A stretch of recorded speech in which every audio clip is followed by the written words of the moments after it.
Let's just dive right into this explainer by looking at a completely universally overwhelming moment. You know the one, bringing home a new baby. Suddenly, your whole world flips overnight. Your priorities just instantly shift, and a full night of sleep? Yeah, that becomes a very distant memory. For author and entrepreneur Josh Kaufman, welcoming his daughter brought an unbelievable amount of joy, but also a sudden, crashing realization about his precious free time.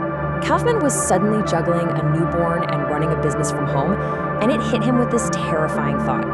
I am literally never going to have free time ever again. Now, this wasn't just about missing out on kicking his feet up. It was deeply concerning to him because he absolutely loves learning new skills. He's the kind of guy who thrives on getting curious, diving in, and learning through trial and error. But with zero free time, that passion suddenly felt completely impossible to maintain. So, this brings us to a massive core question. How long does it actually take to acquire a new skill? Driven by this stubborn desire to keep growing despite his packed schedule, Kaufman went straight to the cognitive psychology stacks at the library. He wanted to look at the actual hard research to find out exactly how much time rapid skill acquisition really requires. And what's really interesting here is that everywhere he looked, he found the exact same massive, daunting number: 10,000.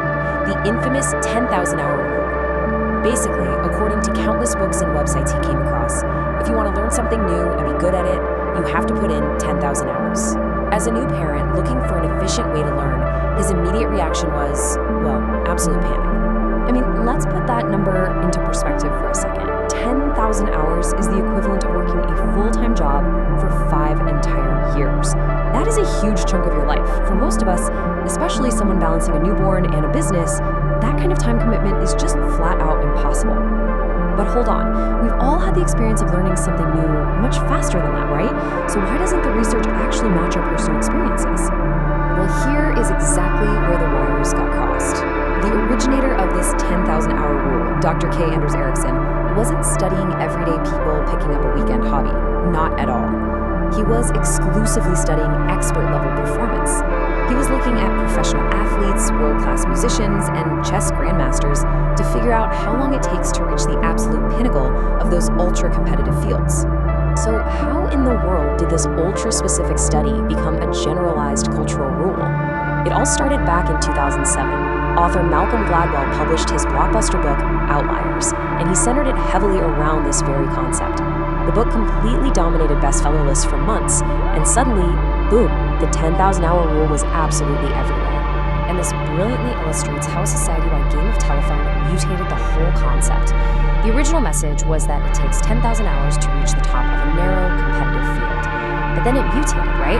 It became 10,000 hours to become an expert, then 10,000 hours to become good, until finally society arrived at the completely false conclusion that it takes 10,000 hours just to learn anything at all. But if you actually dig into the cognitive psychology research, the truth is entirely different, and the real learning curve is honestly fascinating. When you start out, you are grossly incompetent, and frankly, you know it. But here's the secret. That early part of practicing a new mental or physical skill is actually incredibly fast and efficient. Your improvement spikes rapidly before eventually slowing down and hitting a plateau. Which brings us to the actual magic number. How long does it take to get from knowing absolutely nothing through that steep curve of rapid improvement to being reasonably good at a skill? Well, the answer, backed by actual research, is just 20 hours. Yep, that's it. Just 20 hours of focused, deliberate practice. The difference here is absolutely massive. We go from an overwhelming 10,000 hours for expert-level mastery all the way down to a highly manageable 20 hours for personal skill acquisition. 20 hours is incredibly achievable. If you break it down, it's roughly 45 minutes of focused practice a day for about a month. You could even skip a few days here and there and still hit your mark easily. Let's move on to Section 1, the 20-hour method, 4 steps to rapid learning. Because, look, you can't just fiddle around blindly for 20 hours and expect magic to happen. You have to practice intelligently. There are 4 specific steps to ensure you invest that time in the most effective way possible. Step 1 is deconstructing the skill. Step 2 is learning enough to self-correct. Step 3 is removing barriers to practice. And step 4 is committing to practice for at least 20 hours. Let's break each of these down real quick. Okay, so step 1 is to deconstruct the skill. Most things we think of as single skills are actually big bundles of sub-skills. You need to decide exactly what you want to be able to do, and then break that larger skill down into much smaller, manageable pieces. By doing this, you can identify and practice the most important fundamental parts first. This absolutely maximizes your time and rapidly accelerates your improvement. Step 2 is to learn just enough to self-correct. Grab 3 to 5 resources, books, courses, instructional videos, whatever. But here is a massive warning for you. Do not use gathering resources as a sneaky way to procrastinate. Don't buy 20 books and tell yourself you'll start practicing after you've read all of them. You only want to learn just enough so that when you practice, you can actually recognize when you make a mistake and correct it right then and there. Moving on to step 3, which is actively removing barriers to practice. We're talking about eliminating digital distractions. Turn off the TV, disconnect the internet. You also need to clear your physical space so your tools are actually accessible. Use a little bit of willpower beforehand to remove any friction that stops you from actually sitting down to do the work. If you have to dig your instrument out of the back of a crowded closet every time, you're just not going to play it. You have to make it easy to start. And finally, step 4. You must pre-commit to practicing for the full 20 hours before you even begin. Why? Well, by making a commitment upfront, you give yourself the necessary leverage to overcome the initial frustration barrier. You ensure you push through the absolute hardest part of the process and stick with the practice long enough to actually reap the rewards. Let's talk a little bit more about that frustration barrier. It is that incredibly painful emotional phase of being grossly incompetent, and worse, knowing it.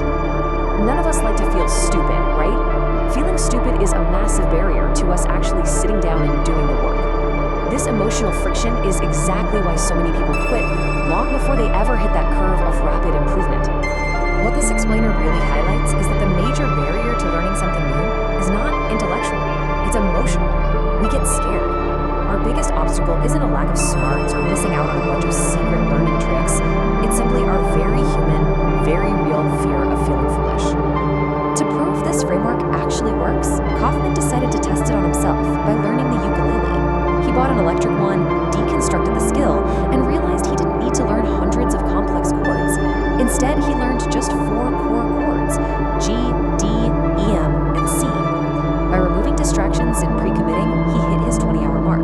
And with just those 4 basic chords, he was able to play a medley of pop songs spanning decades. So keeping this highly efficient method in mind, what lights you up? Whether it's speaking a new language, coding, or playing the ukulele, you are literally only 20 hours away from surprising yourself. The real question isn't whether you have the time, it's whether you're willing to push past that fear of being a beginner. What is the one skill you are going to dedicate your next 20 hours to?